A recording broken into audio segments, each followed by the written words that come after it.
அன்பார்ந்த ஞான ஒளி யூடியூப் சேனல் நேயர்கள் அனைவருக்கும் வணக்கம். இந்த பதிவில் செவ்வாய் பெயர்ச்சி பலன்கள் காணலாம். நிகழும் மங்களகரமான விசுவாவசு வருடம் மாசி மாதம் 9ஆம் நாள் 21/2/2026 சனிக்கிழமை இரவு செவ்வாய் பகவான் மகர ராசியிலிருந்து கும்பராசிக்கு பெயர்ச்சி ஆகிறார். அடுத்த 40 நாட்கள் ராகுவோடு செவ்வாய் இணைந்து ஒரு ராசியில் கோச்சாரத்தில் சஞ்சாரம் செய்யும்போது ஏற்படும் பொது பலன்கள் காணலாம்.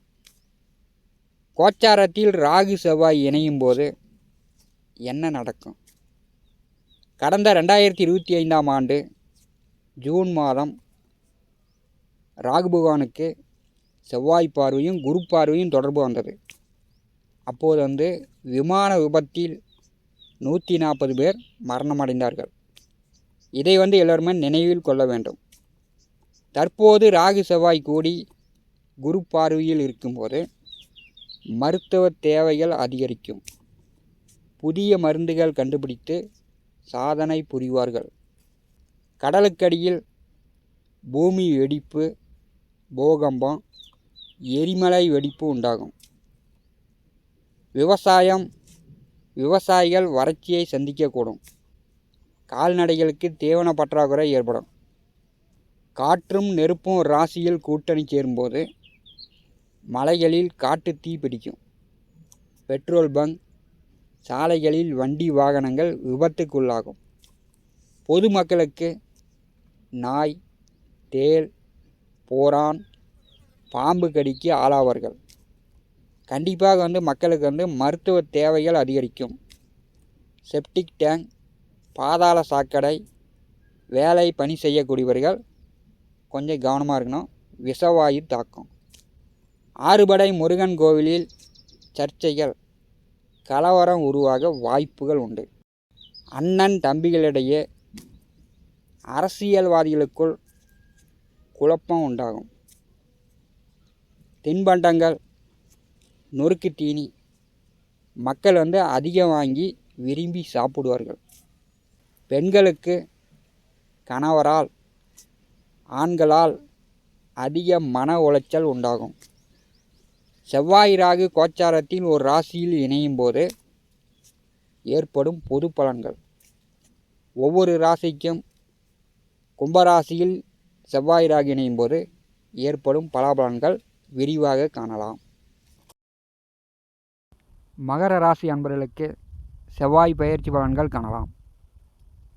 அடுத்து வரக்கூடிய 40 நாட்கள் தனம், வாக்கு, குடும்பஸ்தானத்திலே ராகுவோடு செவ்வாய் இணைந்து சஞ்சாரம் செய்ய போகிறார். சூரியன், சுக்கிரன், சனி, புதன் 4 கிரகங்கள் ராகுவை விட்டு விலகி விடுவார்கள். மகர ராசி அன்பர்களுக்கு மாசி மாதம் பார்த்திங்கன்னா குடும்பஸ்தானத்திலே 6 கிரக கூட்டணி நிகழப்போகிறது. 2வது வீட்டிலே கோச்சாரத்தில் செவ்வாய் வரும்போது மங்கள சுப விசேஷ காரியங்களுக்கு, திருமணம், கிரகப்பிரவேசம் இப்படி மங்கள காரியங்களுக்கு சென்று வருவீர்கள். 2வது வீட்டிலே செவ்வாய் வரும்போது குடும்பத்தில் சுப விசேஷ பேச்சுவார்த்தைகள் நடக்கும். கல்யாண பேச்சு நடக்கும். 2ஆம் வீட்டில் செவ்வாய் வரும்போது நொறுக்கு தீனி நல்லா விரும்பி சாப்பிடுவீங்க. பல்லு வலிக்கிற அளவுக்கு நல்லா விரும்பி சாப்பிடுவீங்க. ராகுவோடு செவ்வாய் கூட்டணி சேரும்போது குடும்ப பெண்களை கண்டபடி பேசுவீங்க. வாய்க்கு வந்தபடி கேவலமாக பேசக்கூடிய சூழ்நிலை உண்டு. மகர ராசிக்கு 2வது வீட்டிலே ராகு பகவான் சென்று கொண்டிருக்கிறார். மகர ராசியை நோக்கி ராகு வந்து கொண்டிருக்கிறார். குடும்ப வருமானம்லாம் உங்களிடம் இருக்கும். உங்களுக்கு செலவுக்கு பணப்பற்றாக்குறை இல்லாமல் தாராளமாக செலவு செய்யுங்க. பீடி, சிகரெட்டு, மது இந்த மாதிரி கெட்ட பழக்க வழக்கம் தாராளமாக மகர ராசி என்பர்கள் கடந்த 1.5 வருஷமாகவே கற்றிருப்பீங்க. ராகுவோடு செவ்வாய் இணையும் போது கூடுதலாக பீடி, சிகரெட்டு, மது இந்த மாதிரி அதிகமாக நீங்கள் சாப்பிடக்கூடிய சூழ்நிலை உண்டாகும். செவ்வாய் ராகு 2ஆம் வீட்டில் இணையும் போது சிலருக்கு வந்து நுரையீரல், இருதயம் சார்ந்த பிரச்சனைகள், தொந்தரவுகள் வரலாம். அதன் மூலம் வைத்திய செலவு வரலாம். 4ஆம் அதிபதி 2வது வீட்டிலே ராகுவோடு இணையும் போது ஆடு, மாடு, வண்டி, வாகனங்கள், விவசாயம் மூலம் வருமானம் வரும். அதன் மூலம் செலவுகளும் உண்டு. 2வது வீட்டிலே செவ்வாய் அமர்ந்து 4ஆம் பார்வையால் பூர்வ புண்ணியஸ்தானத்தை பரிசுகிறார். உங்கள் மகன், மகள், பிள்ளைகள் வந்து திருமண வயதில் இருக்கிறார்கள் என்றால் வரன் பார்த்தீங்கன்னா வரன் செட் ஆகும். சுபகாரிய பேச்சுவார்த்தைகள் இப்போ வந்து தொடங்கலாம். 5வது வீட்டை செவ்வாய் பகவான் பார்வை செய்யும்போது மகர ராசி என்பவர்களுக்கு, பூர்வீக தொழில் செய்யக்கூடியவர்களுக்கு இந்த காலகட்டத்தில் வருமானம் உண்டு. மகர ராசிக்கு 2வது வீட்டிலே செவ்வாய் அமர்ந்து 7ஆம் பார்வையால் 8வது வீட்டையும், 8ஆம் பார்வையால் 9வது வீட்டையும் பார்வை செய்கிறார். அஷ்டமத்தை செவ்வாய் பகவான் பார்வை செய்யும்போது பல்வலி, முக வசீகரம் குறையும். முகத்தில் காயங்கையும் ஏற்பட வாய்ப்புண்டு.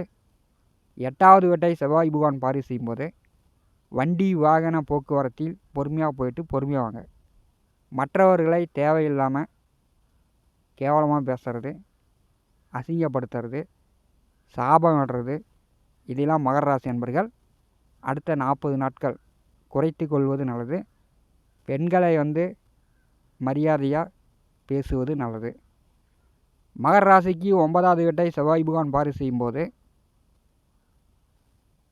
அடுத்த 40 நாட்கள் நீங்கள் வந்து ஆன்மீக சுற்றுலாக்கள், குலதெய்வம் கோயிலுக்கோ அல்லது மற்ற இஷ்ட தெய்வம் கோயிலுக்கோ சுற்றுலா சென்று வரத்துக்கான வாய்ப்புகள் உண்டு. கோயிலுக்காக, கட்டுமானத்திற்கோ, திருவிழாவுக்கோ அல்லது உங்களுடைய தனிப்பட்ட வேண்டுதலையோ நிறைவேற்றுவதற்கான வாய்ப்புகள் அடுத்த 40 நாட்கள் மகர ராசி என்பதற்கு உண்டு.